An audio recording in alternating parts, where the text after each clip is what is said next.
Hello, everybody, and welcome to another episode of Unicorn Overlord. So, I did promise to do something, but I didn't manage to do it in the end.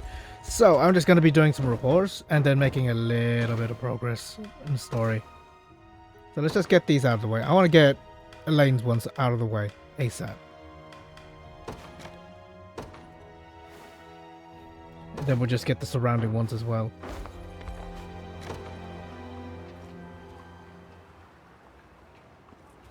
Do you even know who you're talking to, kid?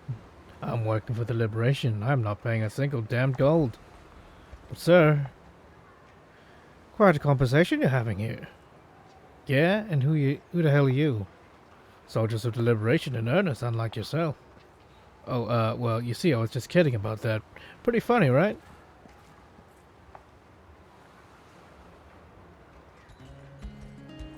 Ah, what a fine tavern that was. The wine up here in the northeast corner is simply to die for, wouldn't you say?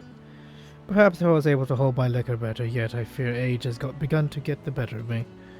I don't believe that for a moment. Still, it's been some time since we last shared a drink like this.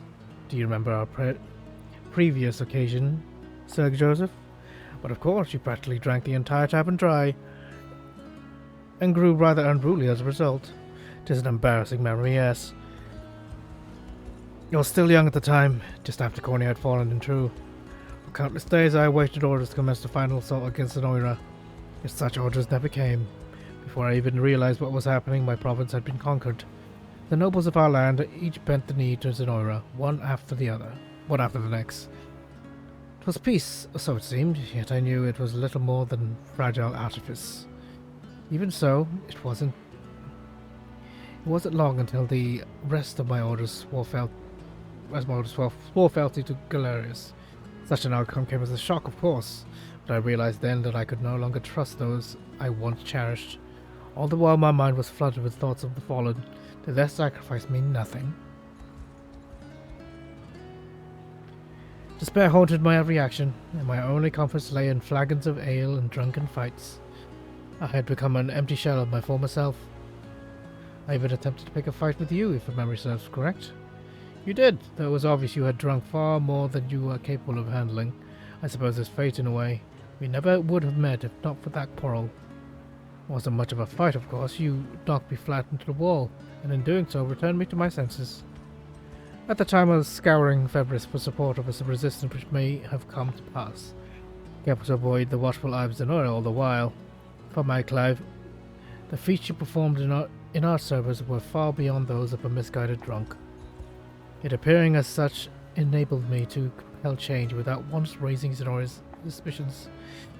I suppose it worked to my benefit in the end, both in my actions and in my finding a mentor as unfailing as you. Though I imagine it wasn't entirely straightforward. I stood a wanted man after all.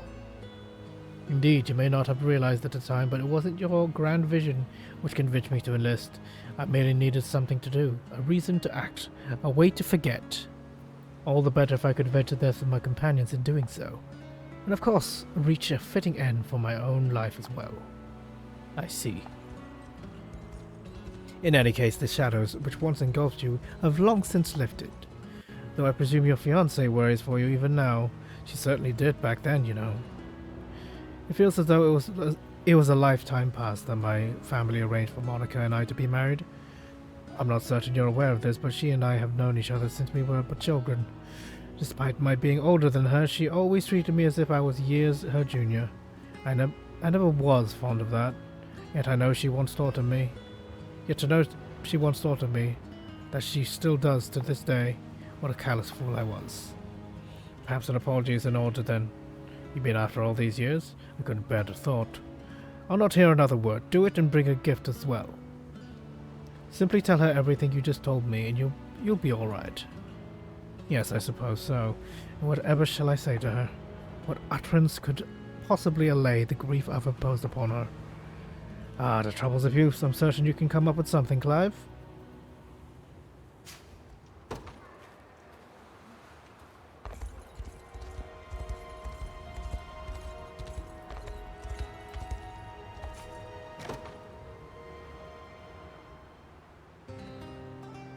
You mind if I ask you something, Hodrick? How'd you get that scar? The one across my face, you mean? Years ago I came across two children lost in the woods about to be carried off by a foul bandit. I rushed to their aid, of course, yet at the time I cared not for defense but agile offense. I had always seen heavy armor such as this to be an impediment to that aim, not a strength. Hence I preferred fabric leather over wrought metals. Hard to imagine that. But whereas I was from constant battle, I let my guard slip up a mere moment, and the bandit landed a glancing slash across my face. In the end I cut him down, yet it was then I realized the risk I had taken in foregoing defense. And now you and that armor are practically inseparable. Indeed. Come as it may, at the cost of mobility, I rarely suffer even the slightest injuries. And now I stand an impregnable shield both to myself and those I care about the most. That includes you, Lex. Should danger ever approach, you need only position yourself behind me. Thanks, Hodrick. It's a real relief knowing I got you backing me up.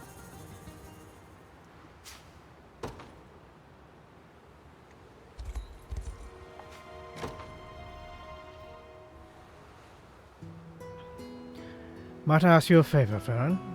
Anything, Your Highness. What can I help you with? Well, if it's all right with you, I wish to ride your griffin. You? But that would be far too dangerous. Would it now? Can't say I expected such a deafening refusal. I'm sorry, Your Highness, but you lack the training for such a request, and I worry my griffin here would just throw you off if he tried. Yes. Yet the fact of the matter is I've dreamt of soaring through the sky ever since I was a child. I had hoped that riding with you would at last allow me to do so, yet it appears I was gravely mistaken. Hold on a minute, you were suggesting we go together? Well, of course. I could hardly presume myself capable of taming a beast of war alone. In that case, I think it should be okay. Do you truly mean that? I do, but you have to promise me you'll hold tight to my waist. I wouldn't want you falling to your death on account of me, after all. But I'll do just as you say, and thank you, Fran.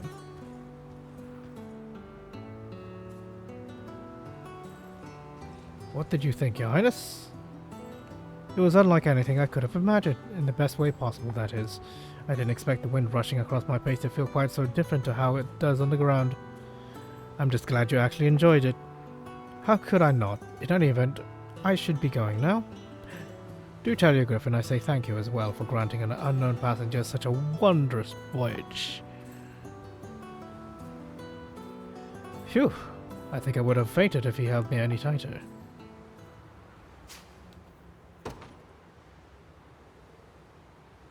It was merely a dream. I would perform the rite of covenant and not consider betraying it. I need to find that as well. How do you get that treasure then? There's probably some kind of secret crevasse in here. Or here. Yeah, there it is. Okay, once you know the trick to it, they're quite easy to find. Melisandre comb. Elaine hasn't said so much as a single word to me today. 'Tis a sad state of affairs, my lady. He is a cruel man indeed to toy with your heart in such a manner. Yet he did show us great kindness in overlooking our past dealings with Zenora. Perhaps the Queen Lady Melisandre desires is not as distant as it appears to be. Though should she marry into the royal family, none would remain to assume leadership of the noble House Millet. What are you mumbling about over there, Colm? It's almost time we head off to bed. Have you ever considered the impending existential danger to your lineage, my lady? No, frankly, and now is not the moment to discuss inheritance. You've almost died once in this war, and there's no telling when it may happen again. As it stands, Elaine's mercy is the only reason we still live. So for now, I wish to fight at his side, even at the risk of my own demise. I suppose you make a fair point. I only wish I had more time to tend to my appearance before we rode into each new battle. Can't bear the thought of Elaine seeing my hair a mess, and my unblemished skin covered in disgusting sweat. Is that not precisely why I stand beside you, my lady? Merely say the word in the midst of combat, and I shall ensure you appear as fair as the light of dawn. Thus Elaine shall only ever gaze upon you at your absolute best. Come, please, if you attempted such a thing on the battlefield, none of us would live to tell the tale. But enough of this frivolous talk. If I ever hope to court Elaine, I have no choice but to fight on, and that's precisely what I plan to do. Now come. Come, we'll need our energy for tomorrow. Of course, my lady. Rest well.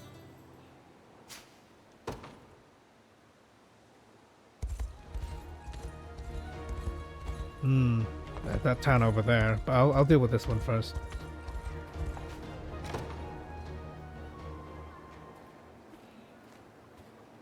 Yes, I see. How wonderful. Pardon the question, Miriam, but who exactly are you speaking to? That doesn't seem to be anyone else here except the spirits of the dead. Please, there's nothing as fanciful as that. I was merely conversing with my loyal steed. You mean to imply you speak the tongues of beasts? Not directly, no. It's more of a vague understanding I've acquired from various sounds and behaviors. Yet I'm certain she's pleased to hear my voice. Do you know a similar phenomenon exists with flowers, Selphie? If you simply extol their beauty every now and again, they shall grow more vibrant than you could have ever imagined, far beyond what's possible with water alone. On the other hand, speaking ill of them shall cause them to wilt and wallow in despair. Fascinating. I thought such effects only applied to human children. I admit I haven't actually attempted it myself, but the same is sure to be true of my faithful steed here, hence I always address her with all the warmth and kindness I can muster. She does seem to be rather enamored with you, yes. I wonder if flattering a patch of ruins would produce similar results. Perhaps you could slow their deterioration and even unearth an ancient artifact with relative ease. Yes, I'll have to test this theory at my soonest convenience.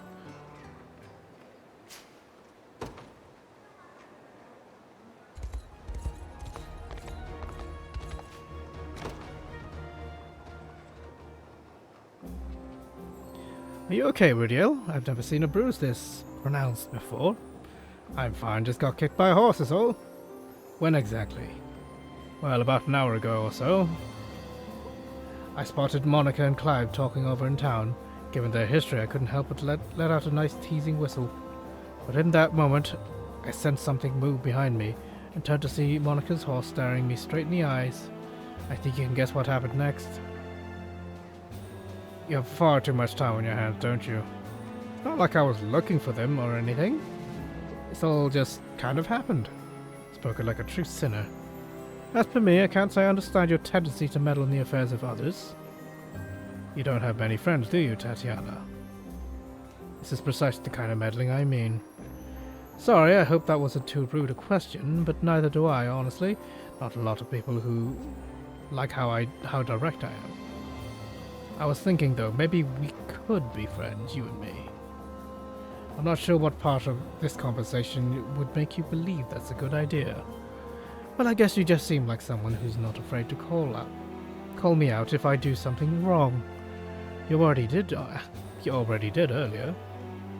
Would this friendship bring any new responsibilities along with it? None. Just talk to me every once in a while, and that's good enough. In that case, pretend to me the next time you've need of a healer. I look forward to more amusing anecdotes of your injuries, Ridio. You think this is funny, do you? I'll have you know it's really hurt. It seems you're not the only one here with a difficult personality.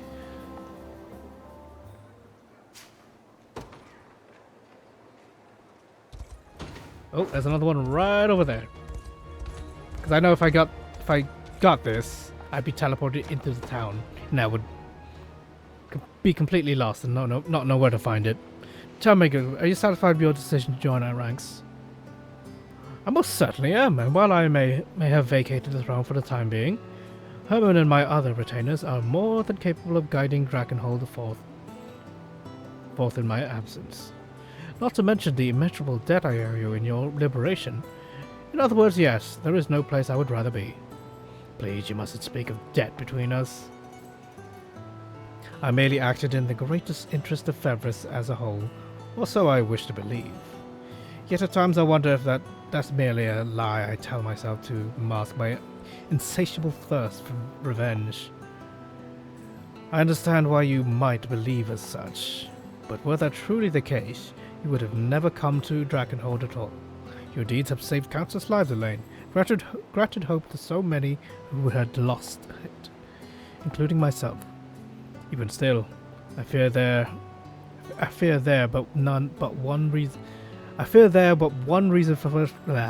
'Twas not grand design to your nation restored, Gilbert, but the selfish desire to add your strength to our own.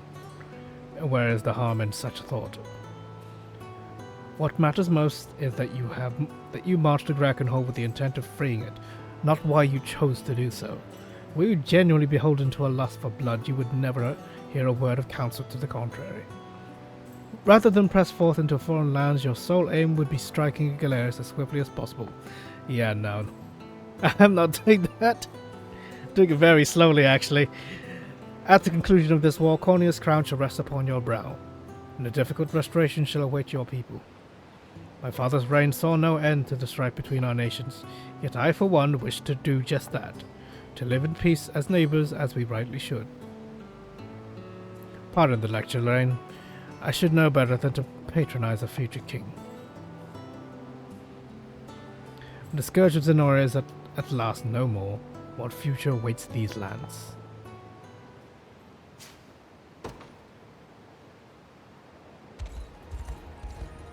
Is that it? Oh, there's one here. Who's this? Oh, Melisandre and Lane. Okay, here we go. Well, look who it is. Such striking blue hair, such bright, vibrant skin, impressive as ever, even from a distance. It feels like almost yesterday we were at war with each other over this very land. Though it didn't last especially long, not with the way he charged towards me, absent even a hint of fear in his eyes. That you, Melisandre? Oh, Elaine, I just happened to be passing through the area. I wasn't expecting you, if that's what you're wondering. Oh, I'm surprised you didn't call out to me. Were that the case? Luxurious maiden, how enchanting. Luxuriant main. But you stand so close, Melisandre, you're beginning to terrify me. Oh, I'm sorry, I should know better than to stare. By the by, how would you feel about a little sparring match? No, I don't see why not. I'm glad to hear it. In this way, I can look at you all I want. Now let's begin. You seem rather motivated by this, Melisandre, but know that I'll not hold myself back either. Neither would I want you to. After all, none can pique my excitement quite like you can.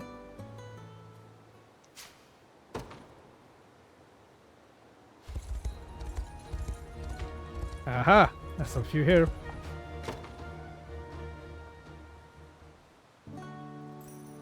Sorry about earlier, Monica. Could have sworn you were a bandit, coming to stab me in the middle of the night. Please, if anything, I should be the one apologizing for startling you.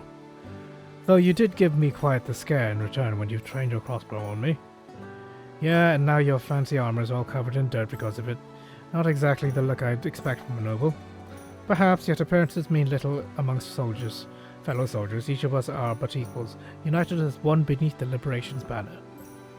Anyway, what I'm really wondering is, what were you doing out here all by yourself? I was hoping to gaze upon the stars for a moment. In my youth, I was often forced to cover my face in the finest makeups, garb myself in extravagant dresses.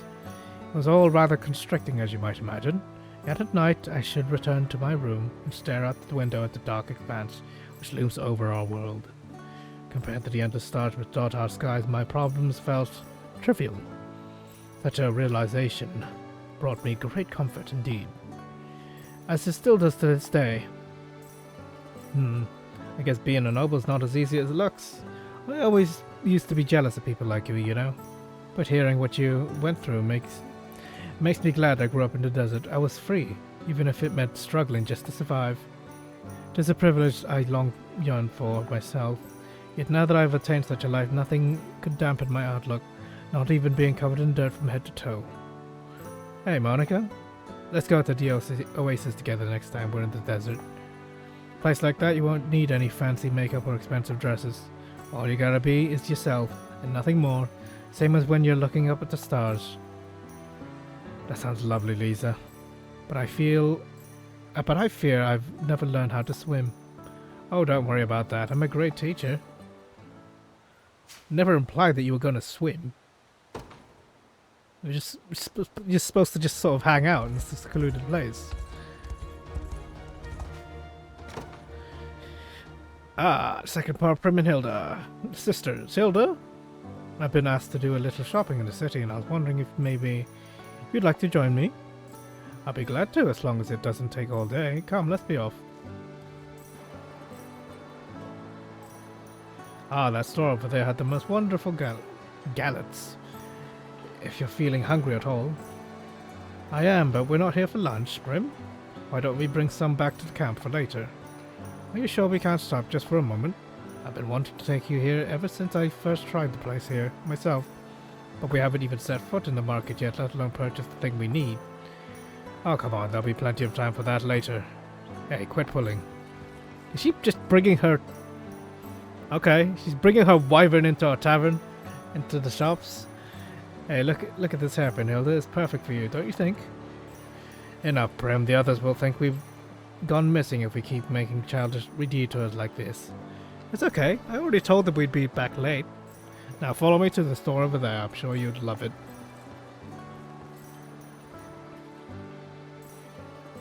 Well, that should be everything they asked for. If only it hadn't taken hours to get it all.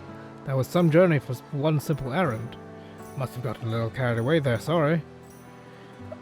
I guess I was just excited to be spending time with you again. Prim, but I suppose it it can't last forever. Let's get back to camp, Hilda. Wait.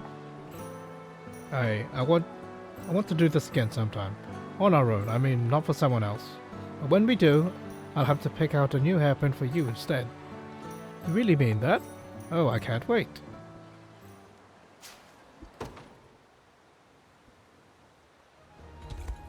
Okay. How are we doing with the lane? Still a ways to go, but we're making a little bit progress. Okay, let's finish off Nina.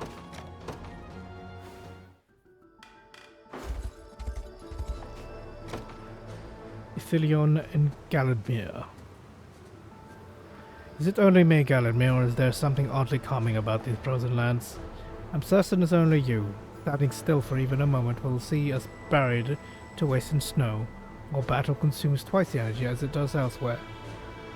Ah, I see now. That was meant to be a joke in hopes of alleviating the unfamiliarity between us.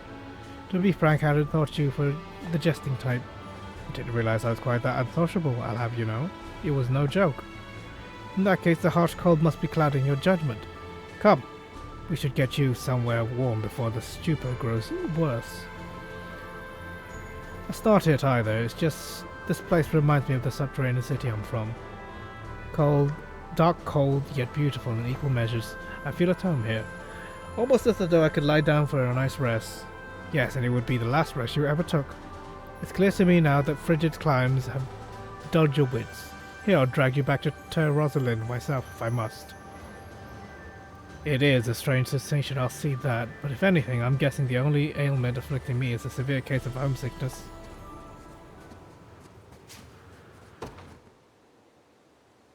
That was meant to be a joke. Joke rapport.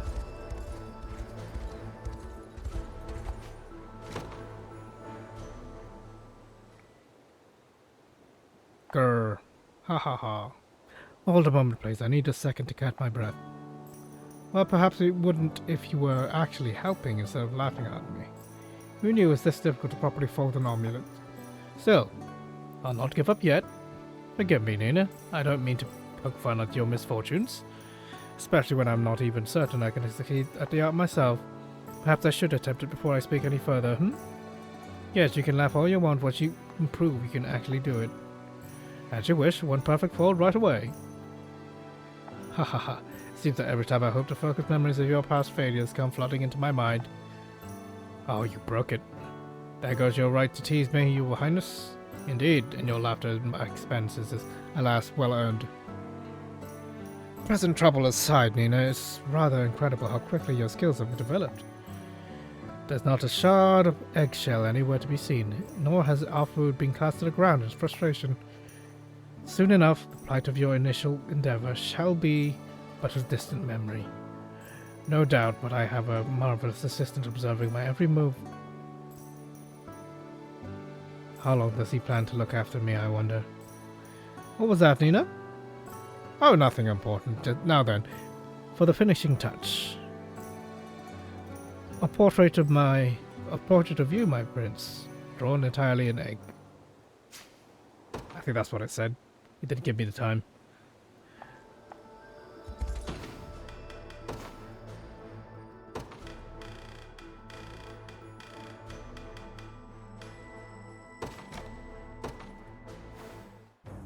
Oh boy, yeah, we're in for it. Oh boy. Alright. Oh, it keeps going.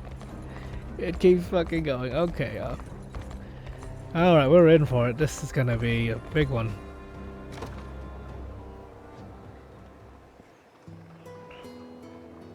Ren, what's the vacant look for? Oh, just thinking about some of the scars. Got more than I realized while Baltra had his hooks in me. Though considering how long that lasted, I'm just glad I walked away with all my limbs. Do they hurt, these scars, that is? Scars, that is. One does sometimes. The one I got dragging you down from the trees. You climbed all the way up, but got too scared to make it back to the solid ground. You're never gonna stop teasing me for that, are you? We were kids, Ren. Yes, and we both ended up falling on our faces, and I'm glad you were okay. Only because you shielded me from the impact. All our lives you put yourself in harm's way for me. Taking my fair share of scars for it too. But you're always the one cleaning up my mess. That has nothing to do with it. Listen, Ren, I'm sick and tired of you never thinking about yourself. Every time you go off running, it hurts. Bad. But you know what hurts even more? The thought of you suffering out there, all alone. Do you even realize how awful it is? How awful it felt looking for you? All I knew, you were gone forever. But if you were I'd never forgiven you for leaving me, or myself for letting it happen. Been a while since I've seen you cry like this. I know an apology can't quite make up for what I did, but I'm sorry. But hey, we promised we'd stick together from now on, right? Like words mean anything to you. I know you'll just leave me again, first chance you get. I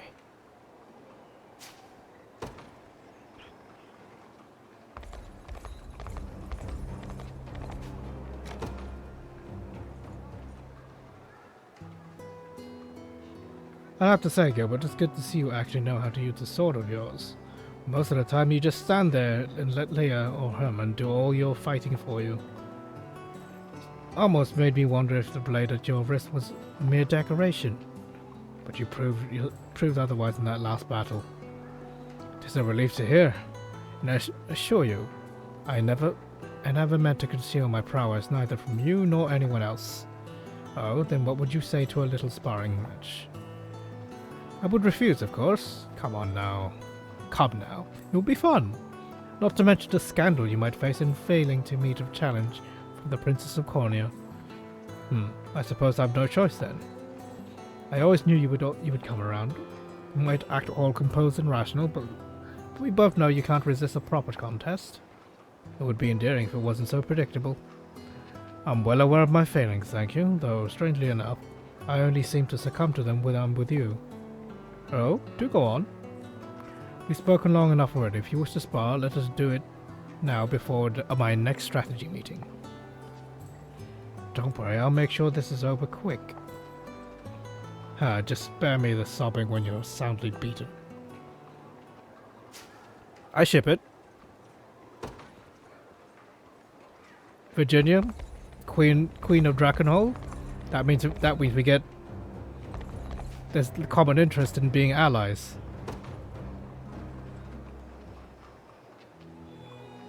It's a great honor to walk at your side once more, my prince. So, Sir Aramis, that is. Please, Gloucester. I much prefer if you refrain from scowling every time you said my name. Forgive me, I intended no such thing. You always have been fairly easy to read. Though you doubtless have much on your mind after our sudden parting and subsequent reunion. By all means, say what you will. If you'll excuse my bluntness, you've changed, not only in name, but swordsmanship and methodology as well. The fates have thrust you through so much. I have through too much these past few years, yet to see it laid so bare before me, I can't help but feel an immense sadness. It's nothing to lament, I assure you. At the time, claiming a new identity was the only path which promised my survival.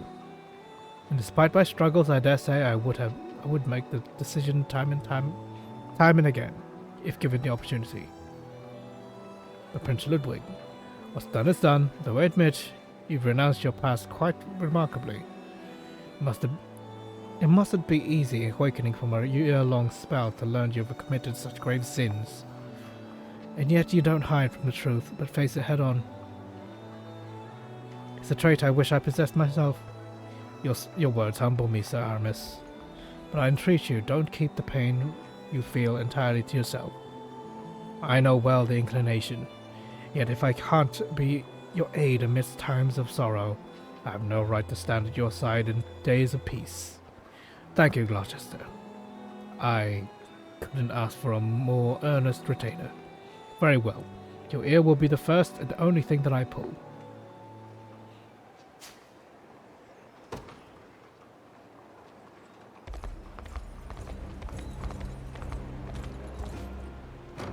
What is this? Oh, that's the secret town.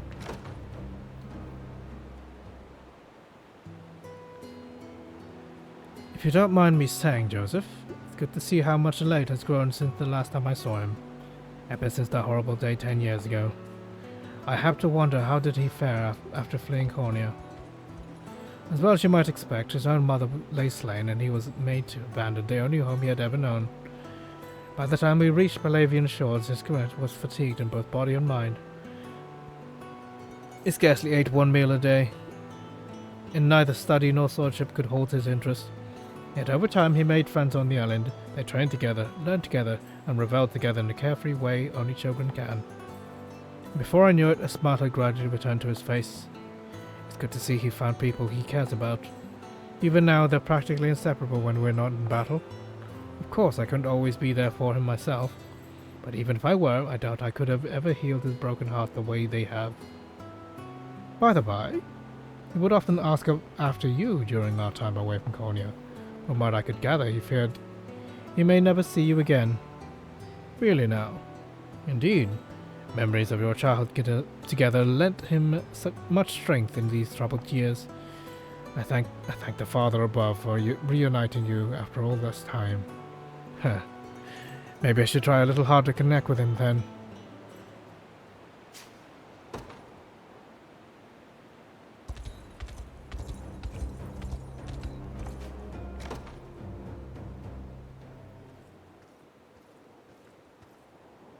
Gilbert. Ah, Ludwig, what brings you here? Concern for you, our king shouldn't be wandering alone in the dark of the night. You needn't worry yourself, I wasn't planning to stay long. This river always was your favorite place to clear your mind. You remember that? How could I not? I recall just about every moment of our time growing up together. Like the day Father scolded you for absconding with his mantle. Your tears practically formed a stream of their own. Yet as always, you were there to protect me, even if it meant suffering the punishment yourself. My entire childhood I wanted nothing more than to don this mantle. Just one moment would have been enough. I could have hardly imagined I would be standing here now with its fabric draped across my shoulders. Merely one of the many things that has changed since you left. Indeed. If I may, Ludwig, I feel as though I've forgotten a great deal in your prolonged absence. The stories you used to read to me, your favourite pastry, tones of your voice, and the tint of your eyes. So long as we march under the same banner, I ask that you share with me tales of your life. Remind me of who you once were, and teach me who you've become in the time since. I would like nothing more.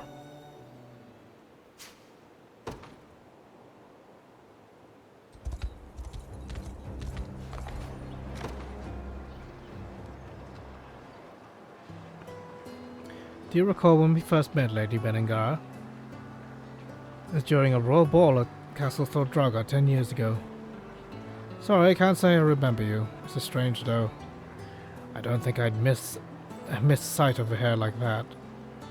Wait a second. I was at the ball, but the only blue I saw was a little bird perched on the prince's shoulder. That must have been you, hiding in the dark of his shadow. A blue bird? It's supposed to be good omens, you know. So when I saw one with the prince, I took it as a sign that things had turned out just fine. And yet, it wasn't long until war broke out and our land fell to Zenoira. Quite far from the symbol of hope you thought me as. If anything, I was more akin to a curse inflicted upon the late king for ever daring to shelter me. Easy there. I meant what I said. While I'm not gonna try and pretend. Oh my god, she's acting kind of thuggish. I'm not gonna pretend to know what the king saw in you. Well, let me tell you how I see it. A good omen doesn't automatically mean things will be all diamonds and roses. No, they're little more than a reminder that nothing comes without hard work. Motivation then, not a guarantee. Just like the monuments we build after a war. They're not idle wishes for peace, but a warning of what might come if we don't strive to protect it. The back of the ball when I saw that bird, I thought about my family, about a life of happiness and how hard I'd have to fight to make it real. Can't say I think any different seeing you now. Anyway, take care of that hair of yours. I will. Perhaps the king himself fought for the same wish.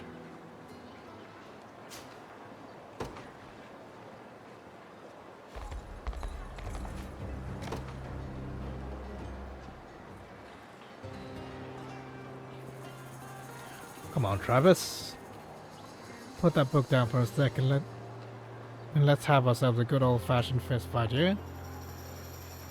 I don't know, you're not so good at pulling your punches, Bruno. Like that matters, I barely ever hit you. I guess those swings of yours are pretty easy to dodge. Think how good it'll feel when I finally land one, though. For you, baby, I'll just be a broken heap on the ground. It's not quite my idea of fun. You wouldn't know fun if it smacked you right across the face.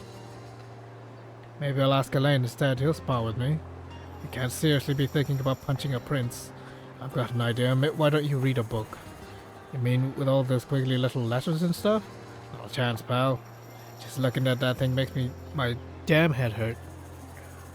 Really brings you back, you know. That's exactly what all the other tricos used to say too. Yeah, no surprise there with guys like us. If it's not sharp and pointy, we're not interested.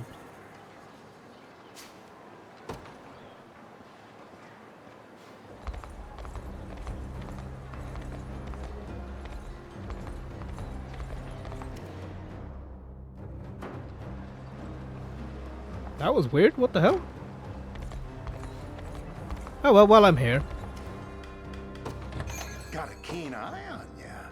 My wares won't disappoint. What's this? Oh. You got a deal. I think I'll head north first. Armis of Virginia. I must say I never have relished the heat here in Drakenhold, and yet you refuse to let a barber's blade anywhere near those flowing locks of yours. It would help, you know. Perhaps, but long hair is the defining feature of a man I've made of myself. In any case, I've grown used to it by now. Somehow I doubt I'll ever understand you. Tell me though, do you ever dream of letting your hair down, as Queen Elenia so famously used to? Can't say I do. My aunt was an amazing woman, but my respect for her comes from actions, not appearances. Not to mention the incessant burden long hair poses in battle. It is a problem, yes, but such hurdles can easily be overcome with enough experience. Hair could even serve as a weapon if used correctly. Yes, say whatever drivel you want. It's the truth. Imagine dodging an enemy attack at the last moment. You twist your body just so, wrapping a luxurious mane snug around their weapon, and snare it in such a manner there would be nothing they can do against the strike of your own. can't be serious. I am indeed, but not only that, but you can use your hair as a whip in close combat. Aim for their eyes, rob them of their sight, and the day will surely be yours. I admit, I never considered like that. If you really think it could aid me in combat, I might be willing to learn. Forgive me for getting your hopes up, Virginia. There's nothing more than a little joke at your expense. Loathsome ingrate, how dare you? I'm sorry, truly, it was a temptation I couldn't shy away from. Now then, I fear I can bear this heat no longer. Farewell. Prince Litwig, he was nothing short of stiff and formal when we first met. But it seems life in the real world has changed him for the better, I'd say.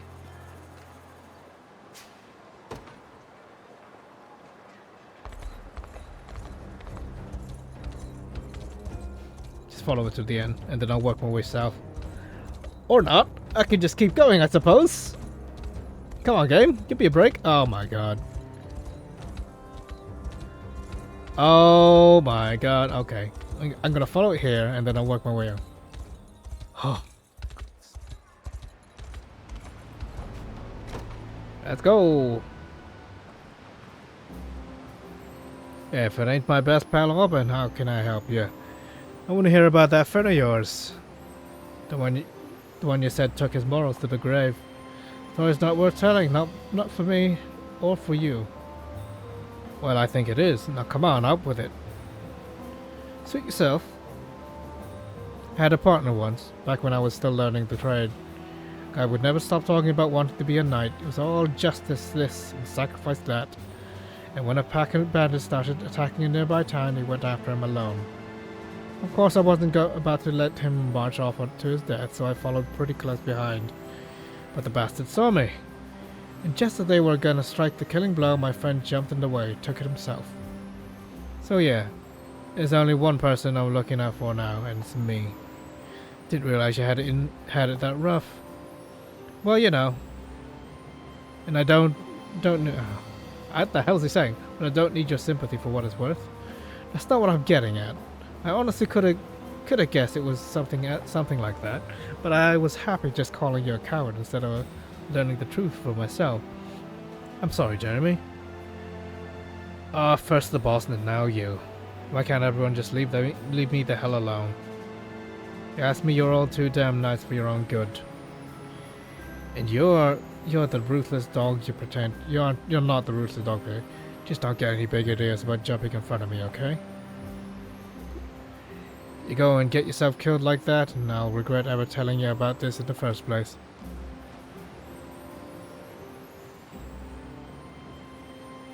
Better hope I don't help him out of instinct then. Help him out of instinct.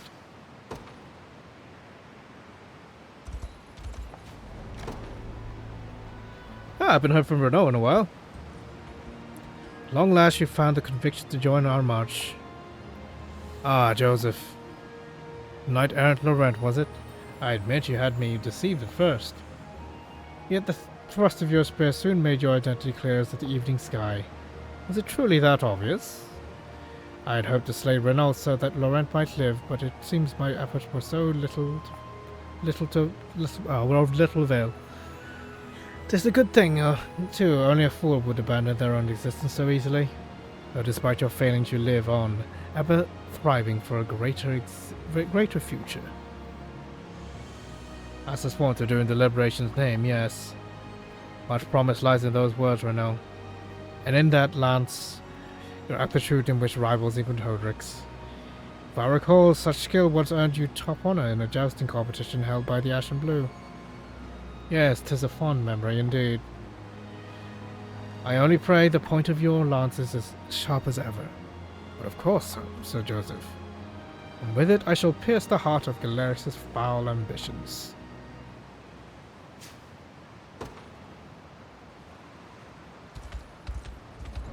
Alright, let's go clean up this hot mess. Bruno and Berengaria. Hey boss, you gotta hear this. What is it, Bruno? What kind of excitement? I'd think you saw a unicorn. It's even better than that. There's gonna be a feast tonight. On the lane's orders, I take it. Nah, that's the best part of the whole thing. Bunch of our mercs are secretly hoping to throw a party for Elaine, not the other way around. And I imagine they only told you on the condition you'd keep it quiet about it. Well, sure, but what was I supposed to do, not tell you? Anyway, I was thinking we could go on a little hunting trip just like we used to. For all the tricorn feasts. Wait a second, Bruno, the mercs didn't happen to have any tattoos, did they? Now that you mention it, they all did have some kind of cocoon-looking thing on their shoulder, yeah. Bandits, the steel butterflies. Bring your axe, Bruno. Looks like we'll have to have the hunting trip after all. What about the party? Sorry to break it to you, but there is no party. The bandits just told you that to keep you quiet. Oh, come on, we don't have much time.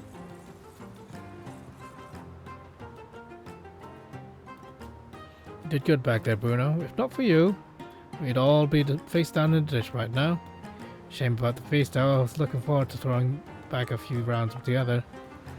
There's no reason we can't still do that. Grab us a bottle or two, will you? Now you're talking my language. I'll bring Travis, too.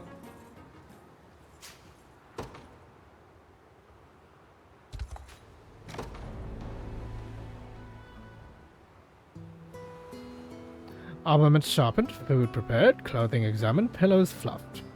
Yes, this should be everything. That should be everything. Lady Miriam, was it? Quite so. Pray forgive the interruption. I couldn't help but be captivated by the fervor in which you approach your work. If you'll allow me the question, do you ever stop to rest or grant yourself a moment's leisure? But of course. What manner of attendant would I be if I neglected my own well-being?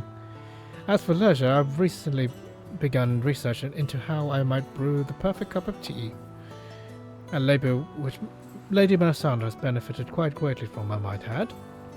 That not merely another form of work. Ah, but I also enjoy fishing as well. It's a great pleasure indeed in snaring Lady Melisandre's favourite varieties. That seems to be yet more work. Yes, perhaps the only reason I enjoy such hobbies at all is their prospective benefit to my lady. I suppose I've been fated to the servant's life since the day I was born. Can't claim much different, to be frank. Everything I am is dedicated to Princess Virginia and her livelihood.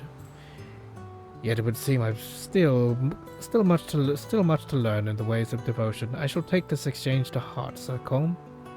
'Tis a rare sight to witness one inspired by my duty rather than repulsed by it.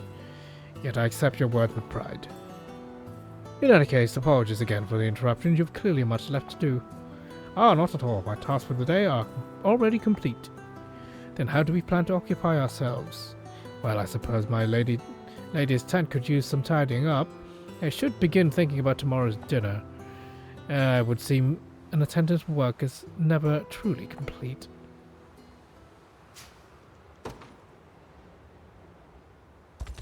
I didn't peg Miriam to be an attendant. But alright.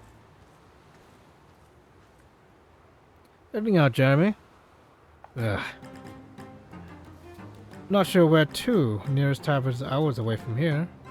Oh, just taking care of a little business. You know how it is. Anyway, I'll see you around, yeah?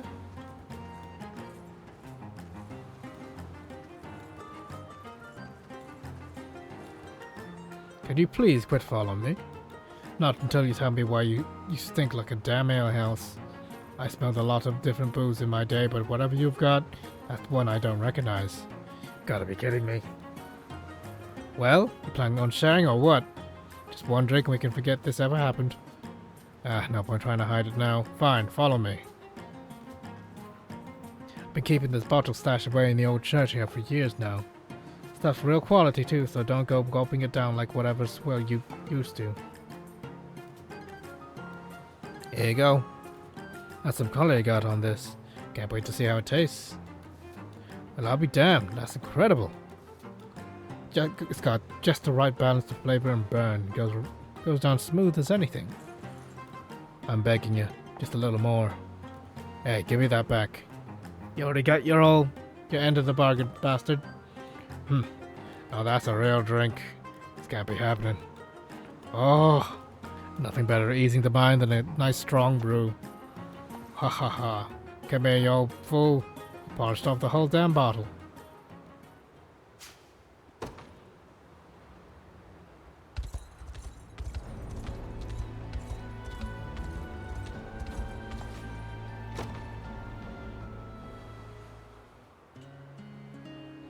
I've been curious, Leia, how did you come to enter Gilbert's service? Through my duty to the royal court, of course. Even at a young age, I often attended to the late King Hugo. Through the role of your family, then, to maintain the brilliance of Dragonholt's crown. No, if I may speak plainly, I never knew my parents. But what I've been told, I was left at the gate of the castle Sodrug as a newborn. Forgive me, I didn't mean to assume. As the story goes, King Hugo found me out there crying and alone, and took me in to be raised by one of the court's many wet nurses. He treated me almost like his own daughter at times, brushing my hair and doing whatever he could to ensure I felt comfortable. It's only through his kindness that I stand here now, and that of Gilbert, who has continued that habit in the years since his father's death. I sincerely can't say if I even hail from Dragonholt to begin with. Yet I know one thing for certain. I owe my life to the royal family. She's not Dragonholdian, but she seems Cornian, based on the blue hair.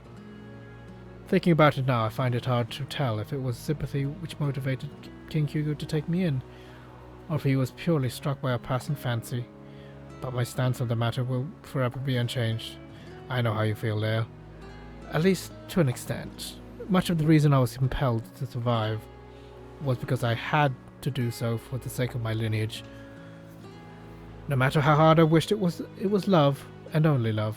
Yet whatever the reason, the fact still remains that I was saved. And in light of that truth, I have nothing but the utmost gratitude. You've grown wisdom beyond your years, my prince. Know that I shall ever hold that same gratitude deep in my heart.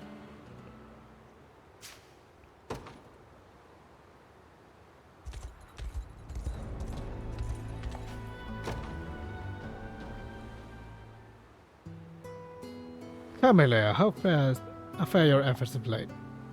Well enough, your majesty. All is as calm with the princess as can be expected. Allow me to reword the question.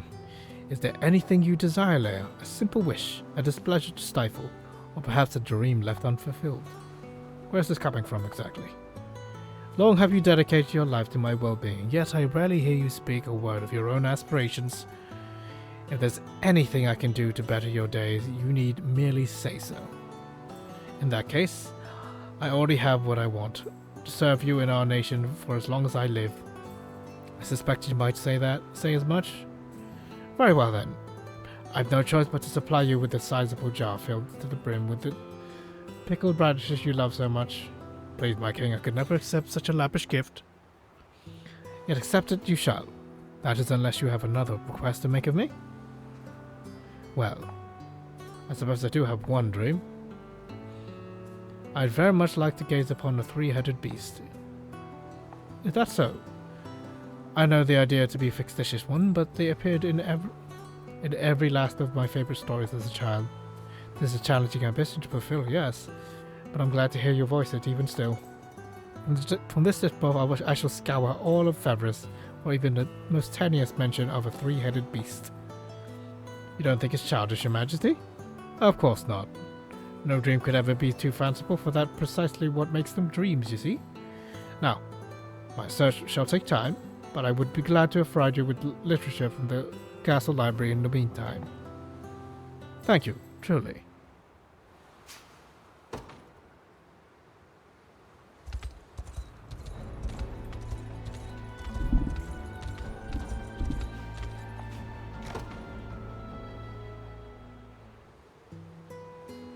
I must know, Aramis, do you still plan to continue on as a mercenary even after the war? I'll not be returning to the royal family if that's what you ask. Has abandoning your lineage not proven difficult at times? It has, though I believe my actions have troubled Gilbert for far more than they have myself. At first I struggled greatly to conceal my identity. After all, I had been instructed in the arts of the royal blade from a very young age, and yet in order to conform to my surroundings I cast those teachings aside and began to emulate the mercenaries around me. Which was no small feat, mind you, given the inferior craftsmanship of their blades. But before long, I had found myself growing used to the metal's many defects.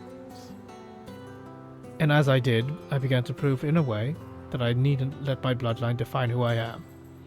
Ah. It was all mere rationalization in the end, a vain attempt to flee from the errors of my past. With every swing of my mercenary's blade, I would question why I even still roam this land. Why I should live while my failings caused the demise of so many others. Yet death was not the answer I sought, not while I knew that Gilbert was still alive. And now he has finally reclaimed our land from Zenoria's clutches, owing entirely to you. 'Tis not my acceptance he fights for, but yours, Aramis. Whether it be in his duty as your king, or simply as your loving brother, then it would seem I have no choice but to live on, both for my nation and for Gilbert.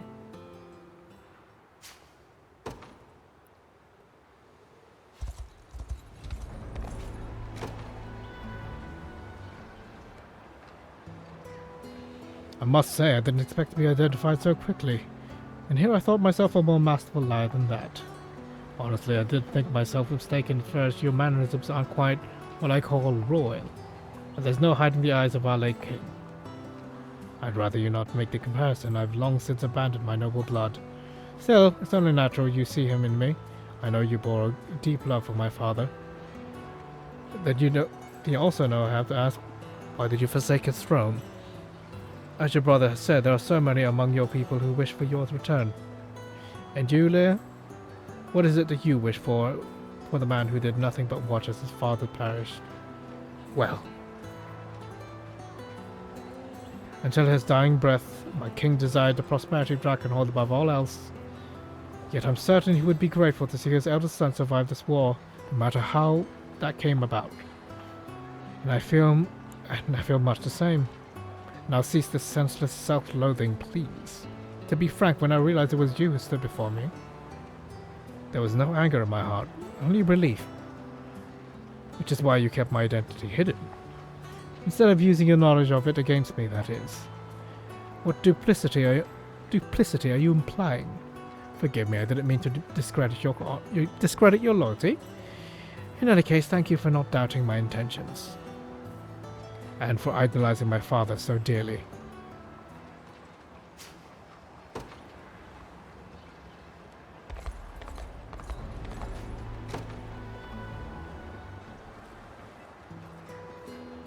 Oh, she's wearing a hat. What do I do? Is something the matter, Prim? You seem rather troubled over there.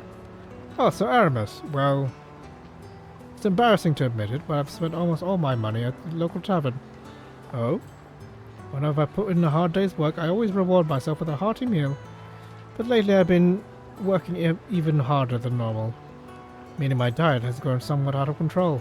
Steak haché, rice pilaf, pot au feu, a nice salad here, a tart tartan here, a tart there, fresh pasta, the most wonderful galettes, oh, and carpaccio, and oysters too. I'm not sure how your stomach can possibly hold all that. My stomach isn't the issue, sadly, my purse coin is. Have you ever considered rethinking this methodology of yours? Perhaps you would be bleeding your fund dry if you rewarded yourself with something other than food. Oh, that's a wonderful idea, but what should it replace it with? What if you were my reward? Talking to you, that is.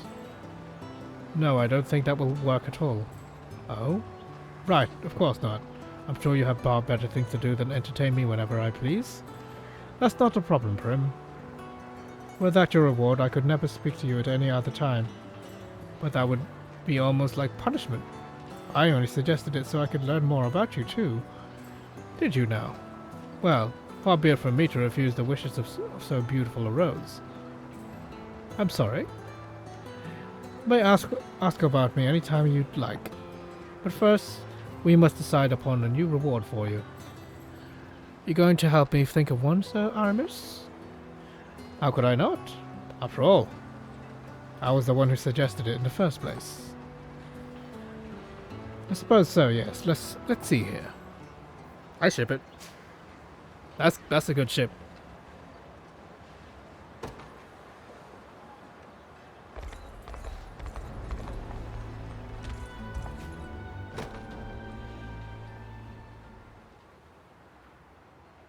Impudent questions, you'll pay for insulting him like that. What's happening here? It's the princess, sir. You have to stop her. What do you think you're doing, Virginia?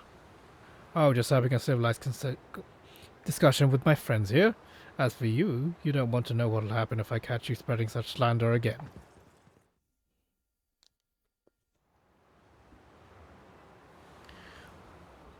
What was it they were saying exactly? They claimed you had murdered Queen Elenia. They what? All part of some baseless rumor that you and Galerius have been working together since the days that Noria rose to power. How damn foolish could they be? You're the one who seeks to slay the monster, not enable his reign. Ah, I understand now. Yet I can't begrudge them. Apart from that, 'tis only natural to doubt a man who appears after 10 years, claiming himself to be a long-deceased prince.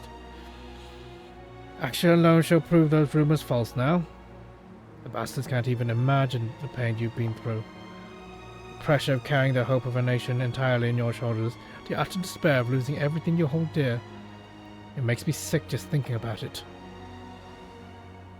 Be that as it may, Virginia, appreciate your anger on my behalf. Then don't worry.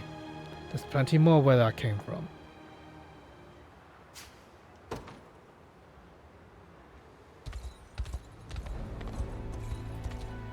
Finally making leeway.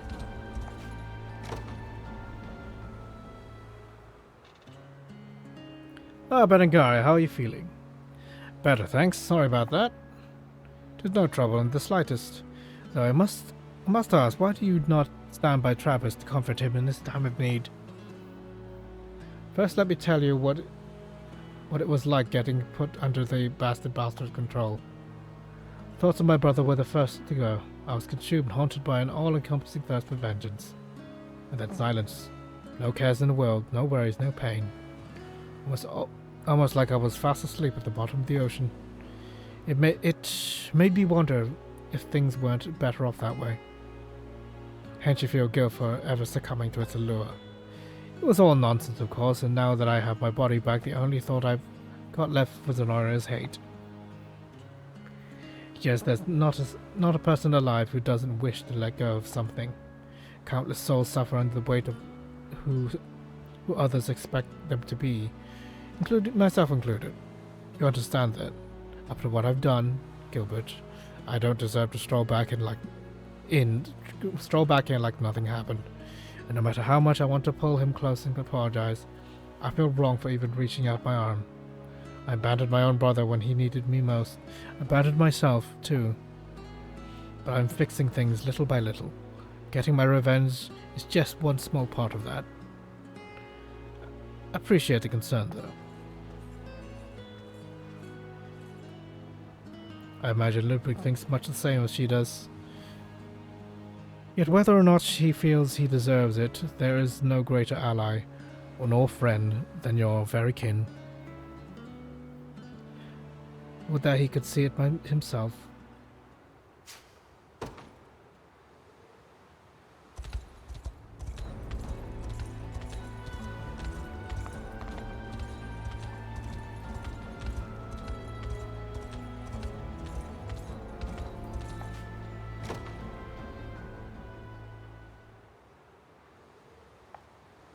Tell me, Trappist, why do you refuse to meet my gaze?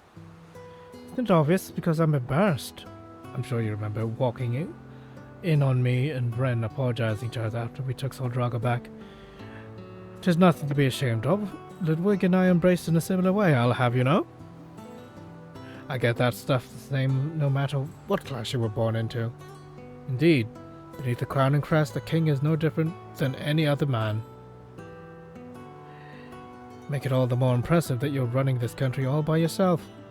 Just tracking down my sister was trouble enough for me. Yet that was no minor task, and the lane had naught but praise for the manner in which you carried it out. I'm proud to call you a citizen of Drakenhold, Travis. I only pray that our relationship with the House Vechhelm may grow ever stronger in the days to come. Sounds like we've agreed on that, at least. Oh, and if there's ever anything we can do for you, just let me know. Same goes for Ren. I actually get the feeling she's starting to like this place again, thanks to you. I'm honored to hear that. And I hope with every ounce of my being that one day all of our people may feel the same as her.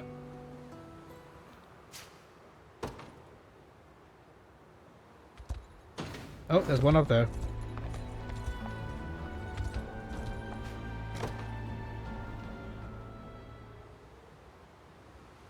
The hell is your deal, Elaine?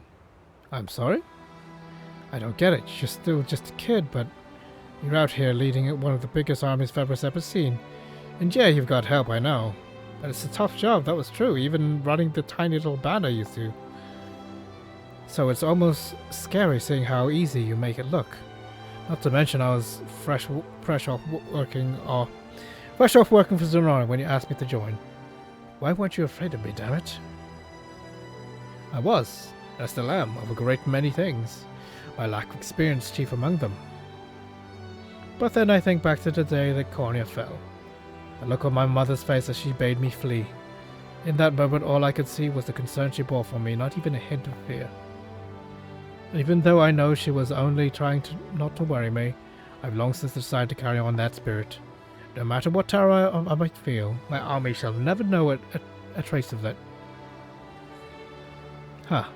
Makes sense to me. But keep yourself strung too taut, and you're likely to just snap in half. So yeah, I'll be here if you ever need to talk. You have my thanks, Vinangaraya.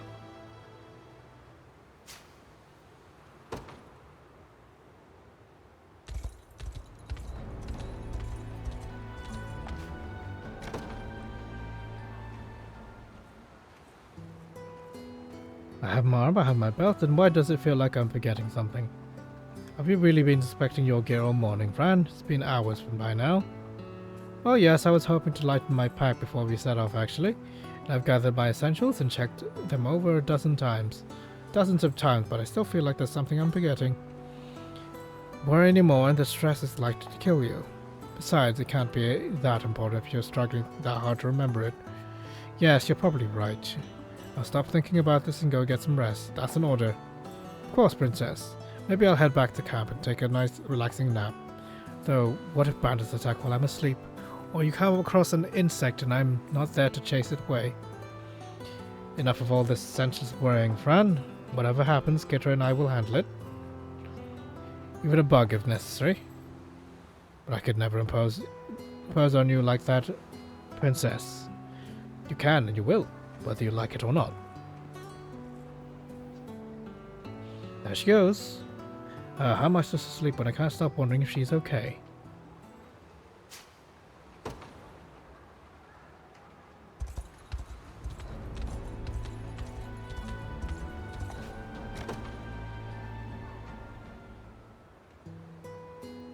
Trappers, why are you carrying all that food? Some of the locals gave it to me for chasing Zenora out of their town. I was just on my way to test it for poison. Oh, and do you do that every time all by yourself? I have to, yeah, though they don't usually give us quite this much.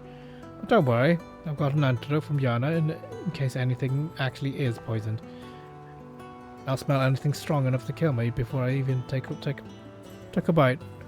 Even so, are you sure you should be taking on such a grave responsibility alone? I told you I'll be fine. What's got you so concerned anyway? Oh, tell me you're only in this for a snack. Oh no, well, you've got some real courage if you're willing to risk your life just to fill your stomach. I'm sorry, it's just my sister is particularly fond of certain kind of cake you can only buy in that town. And so am I, actually. Go on. All I'm saying is, I can help cure you if you ever need it. Travis, and my appetite's not the only reason I'm offering. Ah, but you admit it's a reason. You do admit it's a reason. You're welcome to do your little taste testing if you want, but I'm still taking the first bite, just in case something goes wrong. Please don't call it taste testing.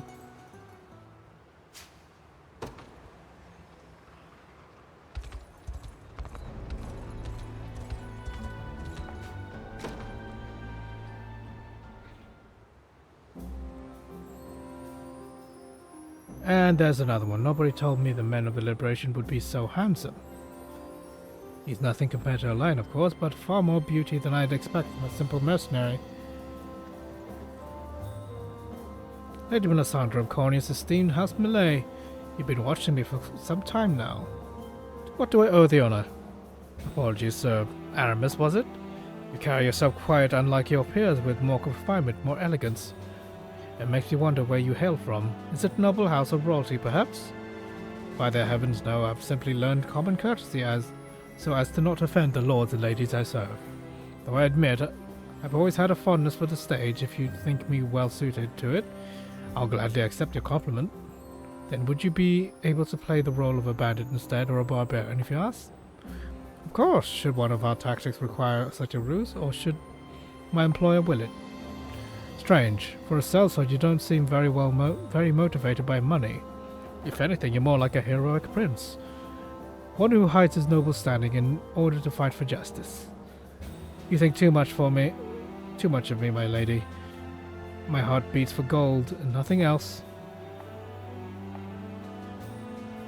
If you say so, either way I have a feeling we'll be spending plenty more time together. I'd love to hear more about your mercenary work. What battles you've won, and who taught you those manners. And the same regarding the illustrious House Millet. Farewell, my lady.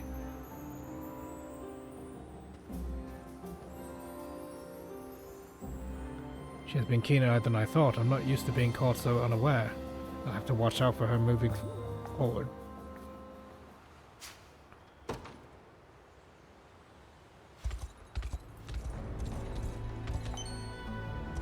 That one snuck up on me. The hell?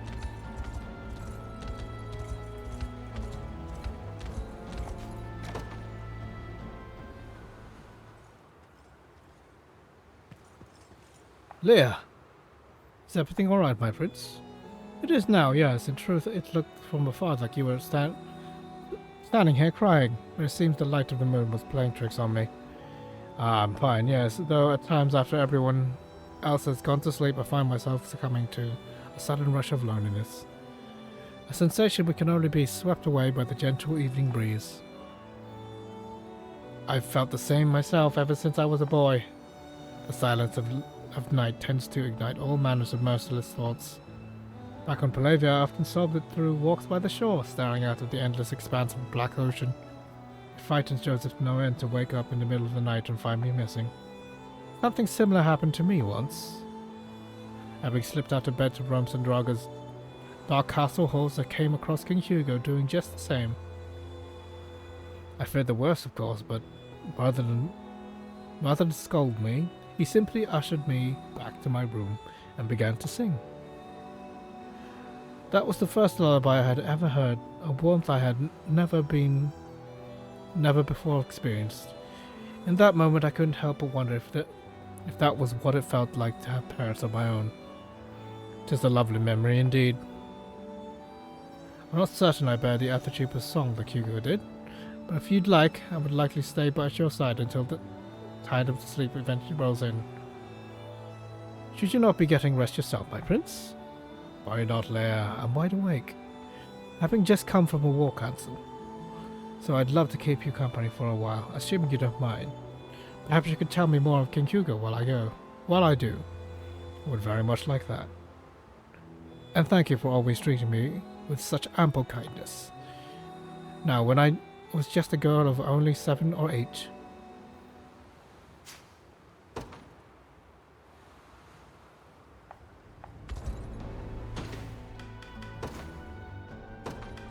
Alright.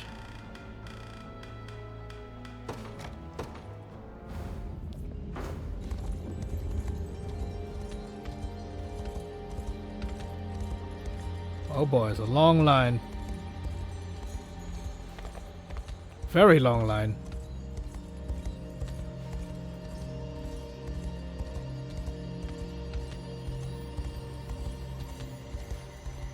I think that's the end of it, right? Yeah.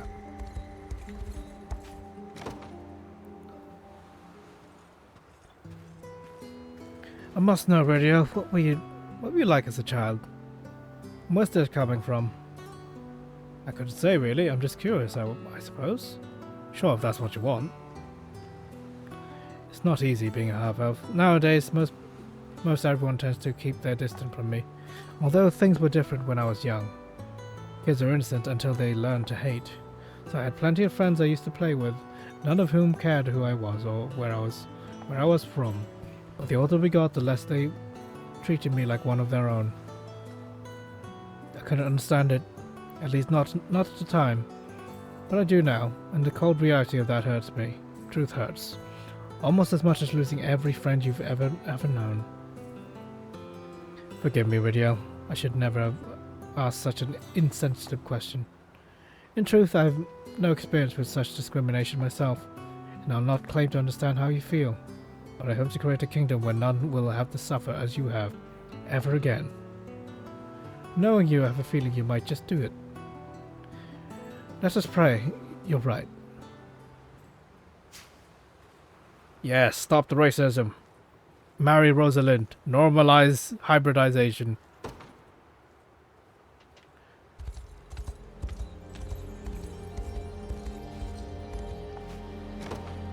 Oh, please, I haven't heard from you for a while. 'Tis rather strange we first met in Cornwall-Cleese. Angels such as you are almost never seen outside of Albion fight, is that correctly? You do. Then what was your reason for leaving, if you don't mind me asking? Ever since I was a young girl, I couldn't wait to be rid of my home. Thus, when the opportunity arose to work with the Orthodoxy, I took it, and travelled the world's churches under orders from our pontifex. Despite my relative inexperience, and everyone met my arrival with such incredible warmth. None more so than Sharon, with whom I quickly became remarkably close. Yet that cheer turned to despair upon my return to Albion, as I told my parents of my newfound friend. They greeted the news not with joy but with anger, berated me for ever presuming to make company with a human. I failed to understand was the Pontifex Veil not the same race as she? And the basis for which you fled your home was to be free of intolerance my parents espoused. Long had they warned me of the dangers of humankind, but I simply couldn't bring myself to share in their bigotry. Though it was only after their condemnation of Sharon that I finally decided to sever ties, at which point I returned to Rontmore to live in the manner I believed in. That must have been a difficult decision to make, Ocleus, even if you felt it to be a warranted one. It was. Of course it was. And I knew if I stayed, I would merely be subject to more of their despicable slander, while Sharon cared not for a person's race or upbringing, and would gladly welcome any who arrived at her door. It is her greatest virtue, Elaine, and a fatal weakness should it result in her being taken hostage again. Which is why I must always stay at her side, to excise the buds of her doubts before they ever blossom into full-grown roses. I'm more than certain you'll just do that, Ocleus.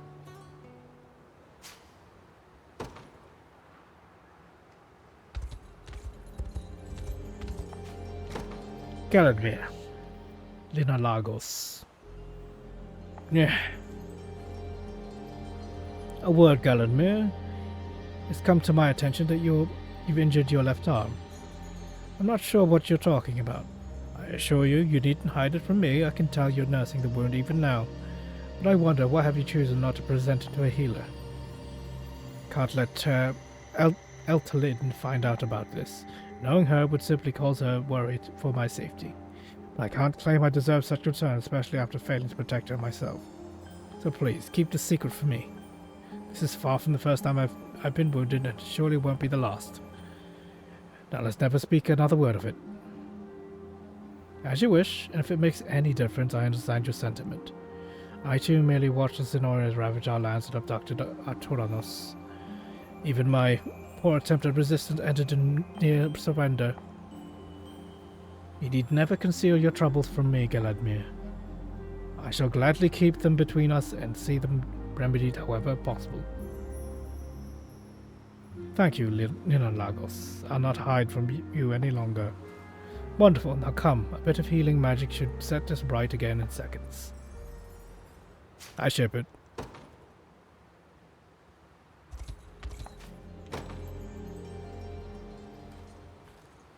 Chloe and Lex, damn it. I don't think I'm ever gonna beat Elaine at this rate. Times like these call for a bit of stress eating, though. Got anything good for me, Chloe? You never learn, do you? What are you talking about? Your casual demeanor towards the prince, of course.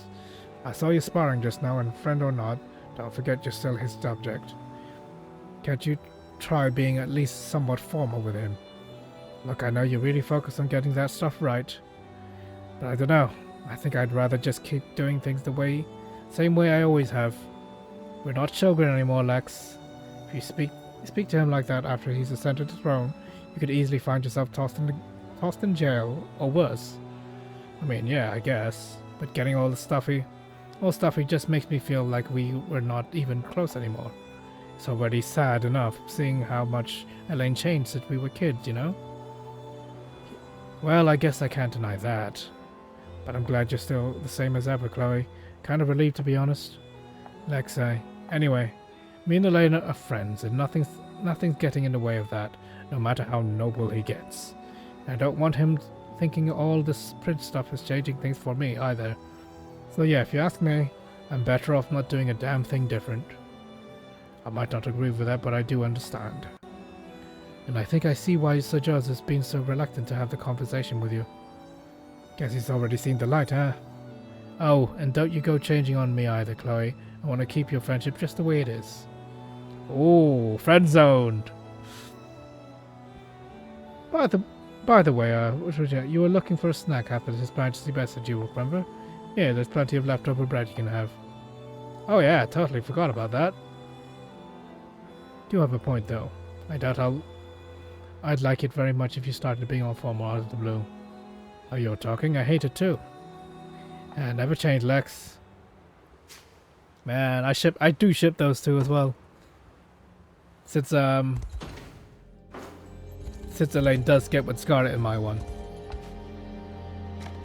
Gamal and Nina. That's an interesting one. They're both former bandits. Well, if it ain't the old rat I've been hearing so much about, never thought I'd see her here, of all places. For a while there, every lowlife in Cornea was talking about the noble girl who gave up everything to become a bandit. Me, I could have sworn they'd taken you hostage. How could you think such a thing? The rock rats would never harm anyone without proper reason. Guess it's true what they say then. Oh, that old captain yours won't hurt a fly if he thinks it's got something worth living for. Still can't see you're fitting in, though. The other thieves ever give you any trouble? If anything, I gave myself trouble, but they were always quick to forgive any mistakes. Even after I'd torn a hole in a stolen sack of flour, leaving clouds of white powder scattered throughout town. That was you? Way I heard it, people thought the whole place was going up in smoke. It's not one of my fondest memories. We came out of the town empty-handed, save the bits of flour stuck in our hair. They must have truly thought of me as a little more than a liability. Don't know about that. Sounds to me like they really cared about you. I'm sure they could tell you were trying as hard as you could. And that's not even mentioning how good you are with that hammer. Yeah, I'd take you on in any gang any day of the week. You truly mean that? Well, I suppose I won't argue that then. You know, you might look like a corpse, but you are actually quite a nice person. Let's talk again sometime, shall we? That's not a nice way to put it. That really how she thanks people, but in spite of the tongue, girl's not half bad.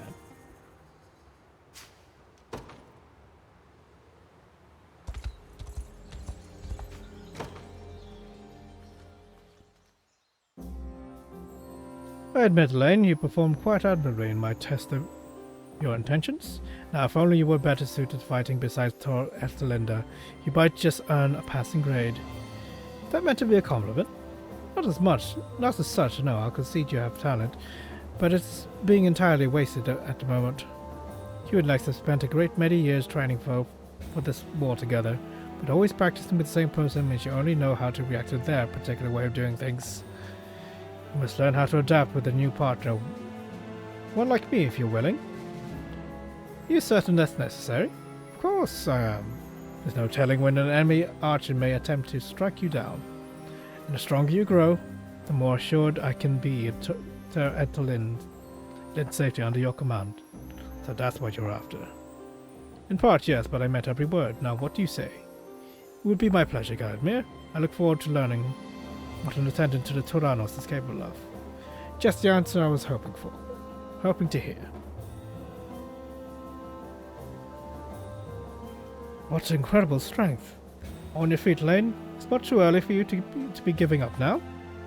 Of course, I shall press ever onward, if I must. What's going on, Galadmir? Lane looks as though he's about to faint.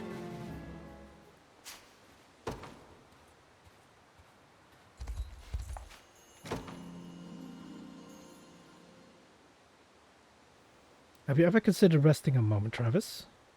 Who, me? I'm fine. I'll be fine if your exhaustion gets you captured by the enemy. Guess you have a point there. Maybe I wouldn't mind letting someone else handle things for today. You always have worked yourself to the bone ever since you first joined our army. At times it seems you care more about making a strong impression than looking after your own health. That's how it goes for an old mercenary. If I want to keep my job, I have to prove I deserve it. Though I'm glad I had someone like you watching out for me.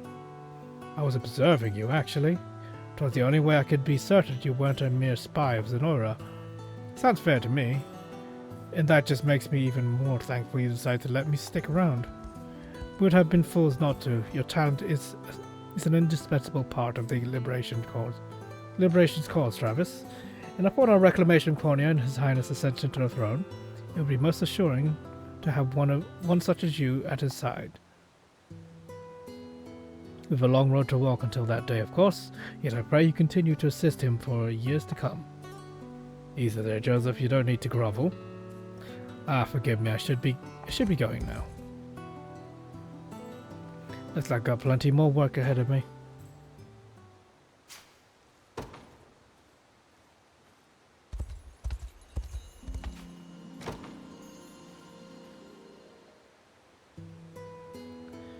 He loves me, loves you, loves me, loves... Come on, how's this not the canon pair?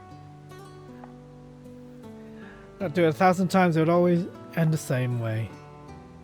What offense have our flowers committed to see you tear an entire field apart petal by petal? Excellent, well, I was hoping I might do a little flower reading, and I thought there'd be no better place than Almheim. And what's that, pray tell?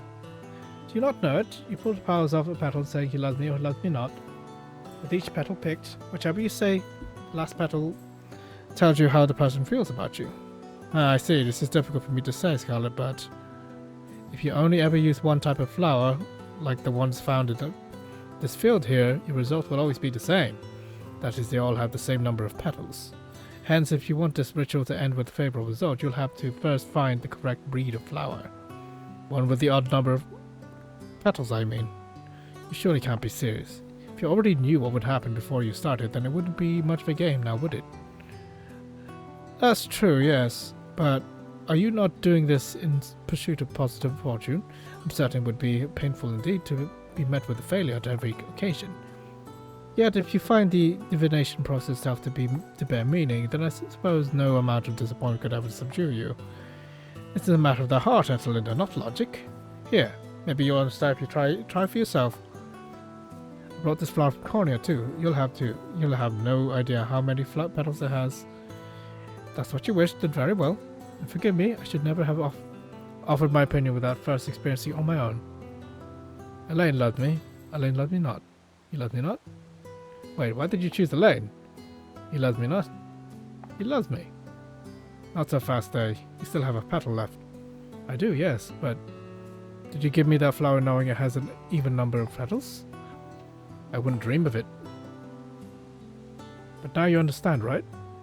How horrible it feels to end on he loves me not. Indeed, I can't say I was terribly concerned about my relationship with Elaine before, but this reading has only served to sow deep seed of doubt in my heart. My mind is set. I'll not rest until I find an odd petal capable of mending the grey portent. Hold on, Ethelinda. Something tells me you're still not getting the point of all this.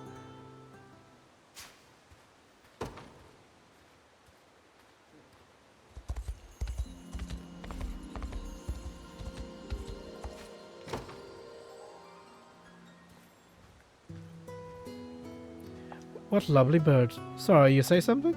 Oh, just admiring the pheasants. They look absolutely delectable. Don't tell me you forgot to eat breakfast again. Not today, no. It's just fowls is one of my favorite foods. But back home, anything with wings is considered sacred in a way. It makes sense given our fondness for griffins. Though that means it's forbidden to even hunt birds, let alone eat them. Guess there's no enduring tradition, huh? Good news is we're nowhere near your home, so how about I go shoot a few of them down for us? You really do that? Gladly. Me and Camel owe you a lot for dragging us out of the dirt. Besides, now my mind's set on pheasant stew for dinner. Oh, perfect. Just let me get closer so I can catch any of the ones you hit. Celeste, I'm ready when you are. Out of that mind, that's where I'm aiming. I'll be fine. I have a lot of practice dodging arrows, you know. Let's just hope I hit the right bird then.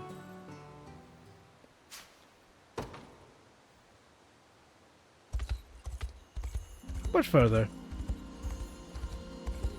Oh god. It keeps going. I'll have to cut it short here, guys.